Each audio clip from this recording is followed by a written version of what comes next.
Le choc que connaît l'économie européenne est de nature particulière. Il conjugue une baisse du change de forte ampleur, une baisse des prix de toute la gamme des matières premières de plus forte ampleur encore, ce qui neutralise le choc de coûts importés lié à la dépréciation de l'euro, et une baisse supplémentaire des taux d'intérêt. Cette configuration le rend très singulier, puisqu'il s'assimile à un choc positif simultané sur l'offre et la demande, ce qui le rend particulièrement efficace et diffusant au sein du tissu économique. Choc d'offre d'abord, car il diminue les coûts de production, celui des intrants et du capital pour les entreprises, et que simultanément, il atténue les pressions sur les prix et dope les volumes à l'exportation. Autrement dit, il agit positivement sur les marges des entreprises et leur profitabilité. Choc de demande ensuite, car compte tenu de l'inertie des salaires, la désinflation importée produit une accélération temporaire du pouvoir d'achat.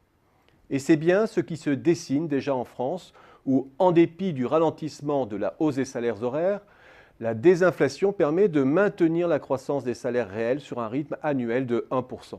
Ce phénomène est encore plus marqué en Allemagne, où le rythme atteint maintenant 2%.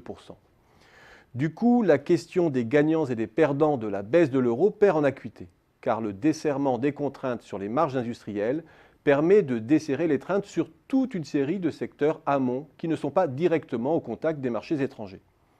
Toute la gamme des services intermédiaires aux entreprises notamment, qui devraient profiter non seulement de l'effet d'entraînement des industries exportatrices, mais surtout de la moindre pression sur les prix.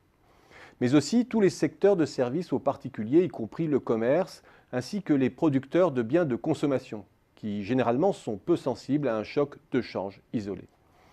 Cet effet positif sera probablement encore peu visible au dernier trimestre de 2014, de la même façon que la production emporte peu la marque encore en zone euro.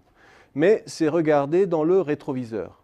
Pour attester que le scénario de reprise de la reprise se concrétise, il faudra surveiller de près plusieurs indicateurs décisifs. D'abord, que le triple choc soit bien de nature permanente. Autrement dit, que les variations observées depuis l'été se confirment dans le temps. Ensuite, que les perspectives de production dans l'industrie se redressent nettement, bien plus que ce qui commence à se dessiner ça et là.